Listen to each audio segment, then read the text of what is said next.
तो बच्चों कैसे हो आप लोग। आज बच्चों हम लोग अपने नए टॉपिक में पढ़ेंगे full fledged question in not for profit organisation. बच्चों ये जो फुल फ्लेज्ड क्वेश्चन होता है इसमें हमको 3 चीज़ें बनानी पड़ती हैं। हालांकि क्वेश्चन जो आपको लिखा हुआ मिलेगा मोस्ट प्रोबेबली उसमें आपको केवल इनकम एक्सपेंडिचर अकाउंट और करंट ईयर बैलेंस शीट यानी न्यू बैलेंस शीट के बनाने के लिए बोला जाएगा बस केवल। लेकिन आपको एक मेमोरेंडम बैलेंस शीट यानी एक ओल्ड बैलेंस शीट या ओपनिंग बैलेंस शीट भी बनानी पड़ती है बच्चों, in order to find out capital fund in the beginning of current year. तो बच्चों आइए अब हम इसे बनाना थोड़ा सीखते हैं। देखिए सबसे पहले आप इस फॉर्मेट को देख लीजिए। ये जो मेमोरेंडम बैलेंस शीट हमने प्रिपेयर करी है इन the beginning of the year, देखिए इसमें असेट साइड पर cash in hand, cash at bank. आप जानते हैं आपको रिसीप्ट्स और पेमेंट अकाउंट में जो रिसीप्ट साइड पर टू बैलेंस ब्रोट डाउन करके लिखा रहता है वो हमारा ओपनिंग बैलेंस होता है कैश का, बैंक का। तो बच्चों वही ये होता है कैश इन हैंड और कैश एट बैंक, आपको उसी को लिखना होता है यहाँ पर। इसके बाद बुक्स, फर्नीचर, इन्वेस्टमेंट, जो भी आपको क्वेश्चन में गिवन हो कि लास्ट ईयर हमारे पास ये सारी असेट्स थी, वो सारी असेट्स हमको यहाँ पे लिखनी पड़ेंगी। लास्ट ईयर की बैलेंस शीट बना रहे हैं इसलिए लास्ट ईयर कितना आउटस्टैंडिंग सब्सक्रिप्शन था eight the end of last year, वो बच्चों दे रखा होता है मोस्टली क्वेश्चन में, तो आपको वो लिख देना है। पिछले साल अगर कुछ प्रीपेड किया गया था तो बच्चों वो प्रीपेड हमें यहाँ पर शो करना है, क्योंकि पिछले साल का प्रीपेड तो पिछले साल की बैलेंस शीट में असेट साइड ही जाएगा। इसके बाद बच्चों इधर साइड पर लायबिलिटी साइड पे जब आते हैं तो हम देखते हैं क्रेडिटर्स, जो लास्ट ईयर के एंड में क्रेडिटर्स हम वो यहाँ आएंगे। इसके अलावा एडवांस सब्सक्रिप्शन, आप जानते हैं लास्ट ईयर को अगर कुछ एडवांस मिला होगा तो वो आपके लिए लायबिलिटी होगी, इसलिए आप उसे वहाँ पे रखेंगे सब्सक्रिप्शन। और अगर आउटस्टैंडिंग एक्सपेंसेस, आपको कोई एक्सपेंस का पेमेंट करना बाकी हो लास्ट ईयर के एंड में और आपने वो पेमेंट ना किया हो, तो ऐसे एक्सपेंसेस जो आउटस्टैंडिंग हो वो भी आपको लायबिलिटी साइड शो करने होते हैं। तो बच्चों जैसा भी क्वेश्चन में आते हैं उसके अकॉर्डिंग आप लिखिएगा। लास्ट ईयर के बैलेंसेस मोस्टली ज़्यादा नहीं दिए जाते, कुछ एक ही बैलेंसेस होते हैं, हमें उनको यूज़ करके बच्चों असेट साइड का टोटल लगाते हैं, दोनों साइड लिखते हैं। उसमें से जो भी एक आध आपको दे रखा हो लायबिलिटी साइड का आइटम, उन्हें माइनस करने के बाद जो बैलेंसिंग फिगर हमारे पास आती है बच्चों उसे कैपिटल फ़ंड कहा जाता है। कैपिटल फ़ंड बच्चों बिल्कुल वही फंक्शन करता है जो एक नॉर्मल बैलेंस शीट में हमारे लिए कैपिटल, जो ओपनिंग कैपिटल हमारे लिए काम करती है वही काम हमारे लिए कैपिटल फंड करता है बच्चों। ठीक है, तो चलिए ये मेमोरेंडम बैलेंस शीट आपने बनाना सीखा अभी। इसके बाद बच्चों मैंने आपको अपने लास्ट वीडियो में भी सिखाया था केवल इनकम और एक्सपेंडिचर अकाउंट बनाना। तो बच्चों ये वही है, इनकम एक्सपेंडिचर अकाउंट हम बनाते हैं। मैं आपको लास्ट वीडियो में ही बता चुका था और इसके एक एक आइटम को हमने पर्टिकुलरली डिस्कस कर लिया था। तो ये वही है बच्चों, आपको इनकम और एक्सपेंडिचर अकाउंट बनाते टाइम जो मतलब सबसे इम्पॉर्टेंट जो रूल है वो आपको ध्यान रखना है। वो रूल होता है अक्रूवल बेस पर हमको उसे बनाना होता है। तो ध्यान रखिएगा केवल करंट ईयर के सारे इनकम साइड पर आनी चाहिए और केवल करंट ईयर के सारे एक्सपेंडिचर साइड पर आने चाहिए। यानी कि अब आप ये समझ लीजिए कि जो भी रेवेन्यू नेचर की इनकम है, ऐसी इनकम जो हमें रेवेन्यू नेचर के आधार पर मिली है, यानी जिसका नेचर रेवेन्यू है। अब आपको ये पता होना चाहिए कि इनकम रेवेन्यू कब मानी जाएगी, वो तब इनकम रेवेन्यू मानी जाएगी भाई जब उसके मिलने से ना तो हमारे ऊपर कोई लायबिलिटी क्रिएट हो और ना ही हमारी कोई असेट रिड्यूस हो। इन दोनों क्राइटेरियाज़ पर उसको खरा उतरना पड़ता है। सिमिलरली कोई एक्सपेंडिचर रेवेन्यू एक्सपेंडिचर कब माना जाएगा, तब माना जाएगा जिस एक्सपेंडिचर के करने से ना तो हमारे लिए कोई असेट क्रिएट हो और ना ही कोई लायबिलिटी रिड्यूस हो। तो बच्चों केवल रेवेन्यू एक्सपेंडिचर और रेवेन्यू इनकम का ही हमको यूज़ करना होता है और इनकम एक्सपेंडिचर अकाउंट हम लोग बना लेंगे। इन सारे जो आइटम्स हैं इसके वो सारे मैं आपको डिस्कस कर चुका हूँ अपनी लास्ट वीडियो में, तो आप वहाँ से भी देख सकते हैं। चलिए तो आगे चलते हैं इसके बाद और करंट ईयर की बैलेंस शीट बनाने के लिए कोशिश करते हैं।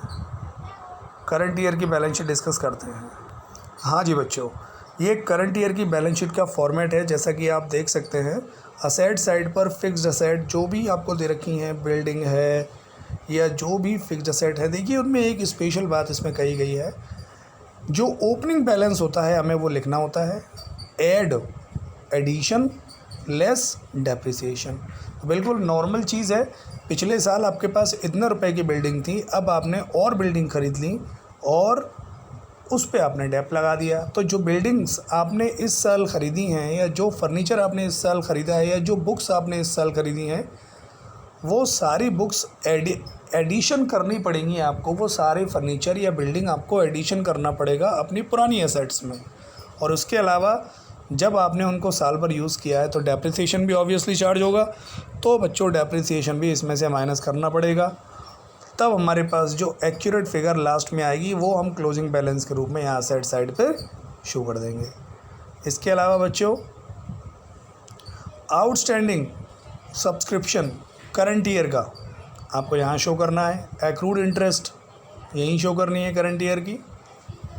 इसके अलावा बच्चों जो इन्वेस्टमेंट्स हों, चाहे किसी भी नेचर के हों, building fund investment, sport fund investment, वो आपको यहाँ शो करने हैं बीइंग असेट।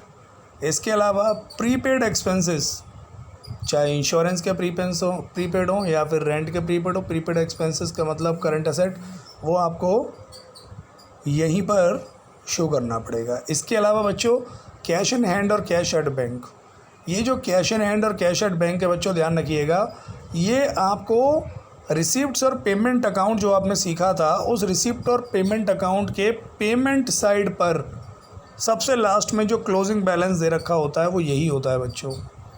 तो ये क्लोजिंग कैश और बैंक का बैलेंस है, इसे हमें यहाँ पे लिखना पड़ेगा बैलेंस शीट में। तो बच्चों अब हम लोग लायबिलिटी साइड डिस्कस करते हैं। देखिए जो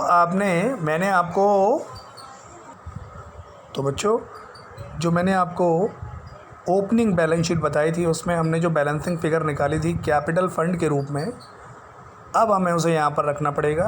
और उस कैपिटल फंड में जो हमने ओपनिंग बैलेंस शीट या ओल्ड बैलेंस शीट से निकाला था, उसमें हमको बच्चों सरप्लस को ऐड करना होता है। और अगर डेफिसिट आया आपका आंसर, भाई इनकम एक्सपेंडिचर का आंसर आप जानते हो, मैंने आपको डिस्कस कर दिया था पिछली बार ही कि या तो सरप्लस में आएगा या डेफिसिट आएगा। तो सरप्लस आए तो ऐड कर देना है और अगर डेफिसिट आता है तो बच्चों वो सब्ट्रैक्ट कर देना है आपको कैपिटल फंड से और बैलेंस बाहर लिख देना है। इसके अलावा कोई भी पर्टिकुलर या स्पेसिफिक फ़ंड अगर आपको दे रखा है, जैसे बिल्डिंग फंड है, जैसे स्पोर्ट्स फंड है, तो ये चीज़ हम ऑलरेडी डिस्कस कर चुके हैं जब हमने आपको फ़ंड बेस्ड अकाउंटिंग पढ़ाई थी, उसमें कि किसी भी पर्टिकुलर फ़ंड के ओपनिंग बैलेंस में उस फंड के लिए मिलने वाली सारी इनकम प्लस हो जाती है और उस फंड पे होने वाले सारे एक्सपेंसेस माइनस हो जाते हैं।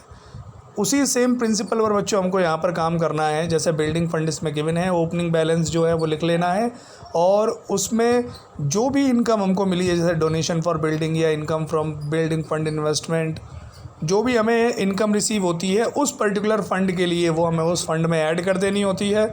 और जो भी एक्सपेंसेस हमें करने होते हैं, जैसे देखिए स्पोर्ट्स फंड दे रखा है, तो ओपनिंग बैलेंस जो है स्पोर्ट्स फंड का, उसमें हमने स्पोर्ट्स फंड के लिए मिली डोनेशन को ऐड किया, इंटरेस्ट और स्पोर्ट्स फंड इन्वेस्टमेंट को भी ऐड किया। दोनों ही इनकम है स्पोर्ट्स फंड के लिए। अब बच्चों हमने क्या किया, हमने इसमें से स्पोर्ट्स प्राइजेज़ अवॉर्डेड को माइनस कर दिया, क्योंकि स्पोर्ट्स फंड है तो स्पोर्ट्स प्राइजेज़ अवॉर्डेड एक खर्चा होगा उसका, हमने उस एक्सपेंस को उसी फंड में से ही माइनस किया है, तब हमारे पास बैलेंस आएगा। इसके अलावा बच्चों आउटस्टैंडिंग एक्सपेंसेस, जो किसी भी खर्चे के आउटस्टैंडिंग हो जो हमारे लिए लायबिलिटी है, वो भी यहाँ पर बच्चों लिखा जाता है। और अगर कोई सब्सक्रिप्शन हमें एडवांस में रिसीव हो गया हो तो अगेन बच्चों वो भी हमें यहाँ पर लिखना पड़ेगा बीइंग अ लायबिलिटी। तो इस तरह से मैंने आपको ये बैलेंस शीट का फॉर्मेट समझाने की कोशिश की। अब एक क्वेश्चन लेते हैं बच्चों और उस क्वेश्चन को करके सॉल्व करके देखने की कोशिश करते हैं कि कितना हमसे वो आ पाया है। चलिए ध्यान से देखिएगा आप। तो बच्चों मैंने आपकी बुक का क्वेश्चन नंबर 47 जहाँ से ये फुल फ्लेश्ड क्वेश्चन चालू होते हैं मैंने वही लिया है बच्चों। आप ज़रा इस पहले क्वेश्चन को पढ़ेंगे। Following is the summary of cash transactions of royal club for the year ended 31 मार्च 20। बच्चों एक रिसिप्ट और पेमेंट अकाउंट दे रखा है आपको फॉर द ईयर एंडेड 31 मार्च 2020, जिसमें रिसिप्ट और पेमेंट दो साइड हैं। और बच्चों रिसिप्ट साइड पर देखिए आप ध्यान से, रिसिप्ट साइड पर टू बैलेंस ब्रॉट डाउन जो लिखा हुआ है, ये टू बैलेंस ब्रॉट डाउन जिसमें कैश इन हैंड और कैश एट बैंक दे रखा है। एज आई टोल्ड यू, ये जो कैश इन हैंड और कैश एट बैंक है ये हमारे पास ओपनिंग कैश और ओपनिंग बैंक बैलेंस हैं। इनका यूज़ हमको ओपनिंग बैलेंस शीट बनाते टाइम करना है बच्चों। अब एंट्रेंस फीस, ये एक नॉर्मल इनकम है बच्चों। इनकम एंड एक्सपेंडिचर साइड में, इनकम और एक्सपेंडिचर अकाउंट में इनकम साइड आएगी। सब्सक्रिप्शन अगेन ये भी इनकम एक्सपेंडिचर में इनकम साइड आएगा। लेगेसी, क्योंकि कुछ भी मेंशन नहीं है बच्चों इसलिए हम इसे एक जनरल लेगेसी मानते हुए इसको इनकम साइड में शो करेंगे। लाइफ मेंबरशिप फीस, बच्चों life membership fees as I discussed earlier एक हमारे लिए ये कैपिटल रिसिप्ट होती है, तो इसीलिए बीइंग अ लायबिलिटी इसको लायबिलिटी साइड पे शो किया जाएगा नई बैलेंस शीट में। सरप्लस फ्रॉम एंटरटेनमेंट इवेंट्स, ये एक नॉर्मल रिसिप्ट है हमारे लिए, एक रेवेन्यू रिसिप्ट, इसको भी इनकम साइड पे शो किया जाएगा। अब हम आते हैं पेमेंट साइड पर। रेंट बच्चों एक नॉर्मल खर्चा है जिसको हमें एक्सपेंडिचर साइड शो करना है। Wages same expenditure side show करेंगे। इलेक्ट्रिसिटी चार्जेस वो भी बच्चों एक रेवेन्यू एक्सपेंडिचर है तो वहाँ भी एक्सपेंडिचर साइड पर ही शो करना होगा। ऑनरेरियम मैंने कल बताया था आपको लास्ट क्लास में, ऑनरेरियम का मतलब होता है किसी को सम्मान स्वरूप दिया जाने वाला कुछ अमाउंट। तो भाई ये ऑनरेरियम भी एनपीओ के लिए एक तरह का खर्चा ही है, तो ये भी एक्सपेंडिचर साइड आएगा। बच्चों बुक्स ध्यान रखिएगा, ये जो बुक्स आपको पेमेंट साइड पर दी जाती हैं या जो भी बुक्स फर्नीचर या जो भी आपको ऐसा असेट्स दी जाती हैं पेमेंट साइड पर, उसका मतलब ये होता है ये बुक्स हमने इस करंट ईयर में परचेज़ की हैं। इसके बाद ऑफिस एक्सपेंसेस नॉर्मल खर्चा है बच्चों। अच्छा बुक्स के बारे में बता रहा था मैं आपको, बुक्स हमारे लिए असेट होती हैं तो बच्चों ये हमारी करंट ईयर की बैलेंस शीट में आएंगी। ऑफिस एक्सपेंसेस हमारे लिए बच्चों नॉर्मल एक्सपेंस है इसलिए ये हमारे लिए एक्सपेंडिचर साइड पर आएगा बच्चों। 3% फिक्स डिपॉजिट, 1 अक्टूबर 2019 को 3% के रेट से हमने फिक्स डिपॉजिट किया है 80,000 रुपये का, तो बच्चों ये भी हमारे लिए असेट है। असेट तो है और करंट ईयर की बैलेंस शीट में भी शो की जाएगी। लेकिन बच्चों एक बात ध्यान रखें, जो इसमें जो 3% दिया गया है ये परसेंटेज बताता है कि हमें इसके ऊपर इंटरेस्ट को कैलकुलेट करना पड़ेगा। आप ज़रा ध्यान से देखिए, रिसिप्ट साइड पर हमें कहीं पर भी कोई इंटरेस्ट नहीं गिवन है। इसका मतलब ये हुआ कि इस 3% फिक्स डिपॉजिट पर हमें अब तक कोई इंटरेस्ट रिसीव्ड नहीं हुई है। 3% के रेट से अगर हम देखें तो 80,000 पर बच्चों 2400 पूरे साल का इंटरेस्ट रिसीव्ड होना चाहिए था, जो हमने 1 अक्टूबर 2019 को अगर ये इन्वेस्टमेंट किया है तो 6 मंथ्स का ही हमको इंटरेस्ट मिलना चाहिए था। ये ऐसी इंटरेस्ट है जो 31 मार्च तक हमारा एनपीओ रॉयल क्लब अर्न कर चुका है, लेकिन हमें रिसीव नहीं हुई है अभी तक। अगर रिसीव हो गई होती तो रिसिप्ट साइड पे दे रखी होती, तो रिसीव नहीं हुई है तो ऐसी इनकम जो हम अर्न कर लेते हैं लेकिन वो रिसीव नहीं होती उसे कहा जाता है बच्चों एक्रूड। तो ये एक्रूड इंटरेस्ट है 1200 रुपये की, ध्यान रखिएगा। इसके बाद बच्चों बाय बैलेंस कैरिड डाउन में कैश इन हैंड 2000 और कैश एट बैंक 24,200, ये दोनों बच्चों कैश और बैंक के क्लोजिंग बैलेंसेस हैं। इन दोनों को करंट ईयर की बैलेंस शीट में यानी न्यू बैलेंस शीट में हमको शो करना होता है। चलिए थोड़ा सा एडिशनल इन्फॉर्मेशन भी दे रखी है वो भी पढ़ लेते हैं। इन the beginning of the year the club possessed books of 2 lakh and furniture of 85,000।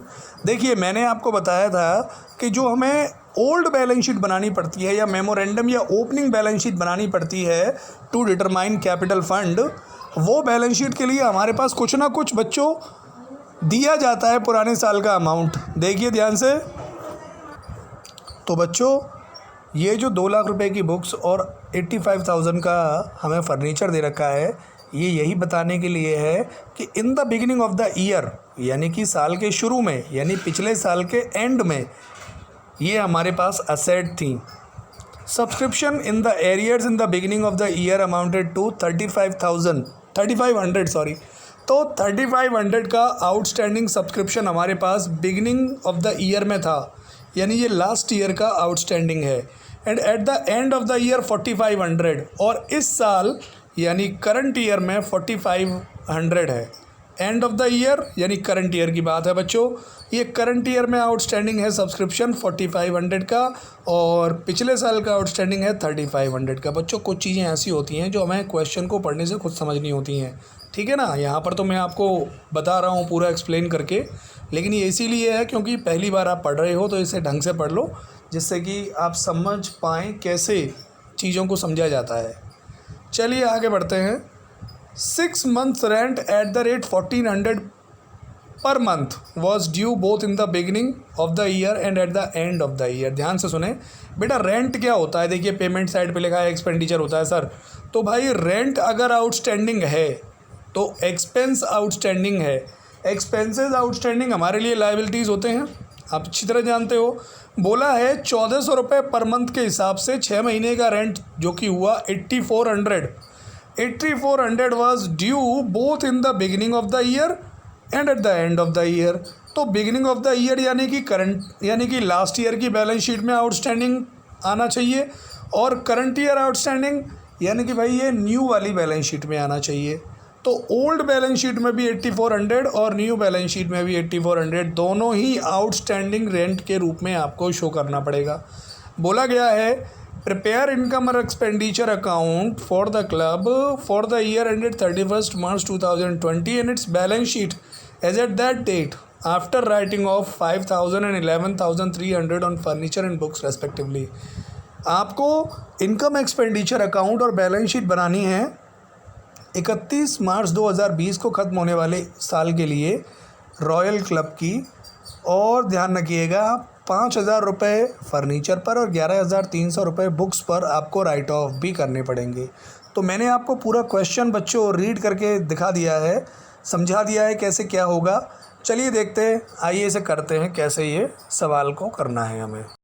सबसे पहले बच्चों हमने बनानी होगी एक ओपनिंग बैलेंस शीट। तो जैसा मैंने आपको उस क्वेश्चन में दिखाया था, सबसे पहले हमको कैश इन हैंड और कैश एट बैंक 10,000 और 21,900 रख लेना है। फिर क्वेश्चन में इंफॉर्मेशन थी कि पिछले साल बुक्स और फर्नीचर 2 लाख रुपए और 85,000 का था, तो हमने वो भी लिख लिया बच्चों। इसके अलावा हमें दिया गया कि outstanding subscription in the beginning of the year दे रखा था 3500, मैंने वो भी लिख लिया बच्चों। अब ये बोला गया outstanding rent 8400 in the beginning and at the end of the year. बच्चों इन्फॉर्मेशन हमको सवाल में दे रखी होती है मोस्टली सारी, बस जो सारी कलाकारी है या सारा कह लीजिए खेल है वो सिर्फ इतना ही है कि आप कैसे अपने मतलब की इन्फॉर्मेशन जो आपको जिस चीज़ में ज़रूरी है वो वहाँ से निकाल करके उस पर्टिकुलर अकाउंट में या उस पर्टिकुलर स्टेटमेंट में लगाते हो। सारी कहानी बस इसी बात की है।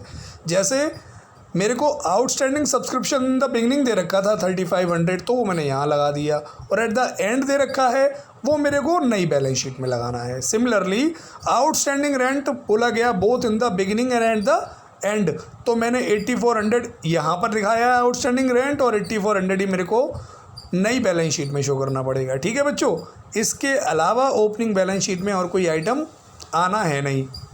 आपको असेट साइड का टोटल लगाना है क्योंकि वही ज़्यादा है। 3,20,400 आ रहा है, उसको दोनों साइड लिख करके 8400 हमने उसमें से माइनस किया, तब हमारे पास बच्चों 3,12,000 का बैलेंसिंग फिगर आया।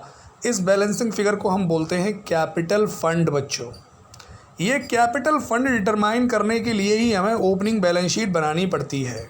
ठीक है बच्चों, चलिए अब हम लोग इनकम और एक्सपेंडिचर अकाउंट बनाते हैं।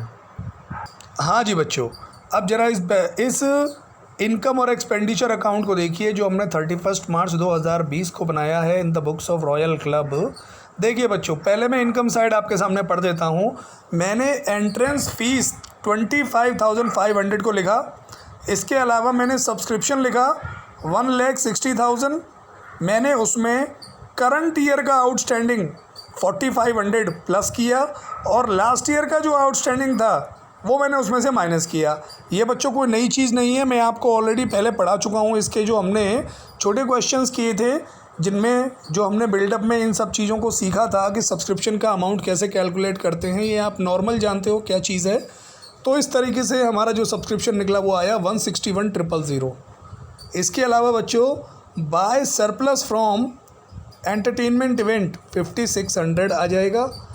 एक्रूड इंटरेस्ट मैंने आपको बता ही दिया था, 80,000 पर 3% और 6 मंथ्स का इंटरेस्ट हमने कैलकुलेट किया तो बच्चों 1,200 आया। मैंने एक्रूड इसलिए लिखा क्योंकि ये इंटरेस्ट अभी तक रिसीव नहीं हुआ है, इसलिए हमको ये 1,200 रुपये इनकम साइड में लिखने पड़े। लेगेसी 16,500 मैंने आपको बताया, लेगेसी के बारे में कोई इन्फॉर्मेशन नहीं है तो हमने इसे जनरल लेगेसी ट्रीट करते हुए इनकम साइड पे शो कर देना है। इसके बाद बच्चों ज़रा इधर आ जाइए एक्सपेंडिचर साइड पर। देखिए, रेंट गिवन था आपको 16,800 का। उसके बारे में बोला गया था एक एडजस्टमेंट में कि outstanding rent 1,400 per month, 6 months का आउटस्टैंडिंग आपको in the beginning of the year और at the end of the year दोनों में आउटस्टैंडिंग है। इसका मतलब क्या हुआ, पिछले साल भी आउटस्टैंडिंग और इस साल भी आउटस्टैंडिंग। तो बच्चों आप ये जानते हैं, मैंने ये भी आपको कैलकुलेट करना बताया था कि जो एक्सपेंस है उसमें लास्ट ईयर आउटस्टैंडिंग माइनस होगा और करंट ईयर आउटस्टैंडिंग प्लस होगा। तो बच्चों 16,800 में 8,400 हमने प्लस कर दिए और 8,400 हमने माइनस कर दिए, तो वही अमाउंट आ जाता है वापस 16,800। उसके अलावा बच्चों जो और बाकी के एक्सपेंसेस हैं जैसे कि वेजेस, इस पर कोई एडजस्टमेंट नहीं थी, हमने सीधा 24,500 लिख दिया। टू इलेक्ट्रिसिटी चार्जेस सेम, कोई एडजस्टमेंट नहीं था, सीधा अमाउंट आ गया। टू ऑनरेरियम 43,500 हमने सीधा बाहर लिखा। टू ऑफिस एक्सपेंसेस ये भी हमने 45,000 सीधा बाहर लिख दिया। इसके अलावा जो एडिशनल इन्फॉर्मेशन में गिवन था कि हमें फर्नीचर और बुक्स पर डेप्रिसिएशन राइट ऑफ करना है तो बच्चों वो भी हमने लगाया है। 2 depreciation on furniture, 2 depreciation on books, हमने वो लगा लिया। अब बच्चों दोनों साइड टोटल किया तो इनकम साइड का टोटल ज़्यादा आ रहा था, उसका टोटल जो ज़्यादा आ रहा था दोनों साइड वही लिख लिया, 2,09,800, 2,09,800। उसमें से बच्चों हमने ये एक्सपेंडिचर साइड का सारा टोटल माइनस किया तो हमारे पास जो बैलेंसिंग फिगर आया वो आया सरप्लस। इनकम ज़्यादा एक्सपेंडिचर कम होना यानी कि सरप्लस 56,500। बच्चों थोड़ा सा केयरफुल रहने की ज़रूरत है यहाँ पर। देखिए, आप रिसीप्ट्स और पेमेंट अकाउंट में अपने क्वेश्चन में देखेंगे मैंने 2 आइटम्स को नहीं उठाया वहाँ से, इस पेमेंट साइड पर दे रखे थे, लेकिन फिर भी मैंने एक्सपेंडिचर में उनको कुछ नहीं किया। ना तो मैंने बुक्स को कुछ किया और ना ही मैंने फिक्स डिपॉजिट का कुछ किया। क्यों नहीं किया? अरे भाई नॉर्मल छोटा सा आंसर है कि सर ये तो हमारे असेट्स हैं ना। अगर हमने कोई असेट परचेज़ भी की है या हमने कहीं इन्वेस्टमेंट भी किया है तो सर वो तो हमारी असेट पे जाएगा ना, एक्सपेंडिचर में खर्चे में क्यों आएगा?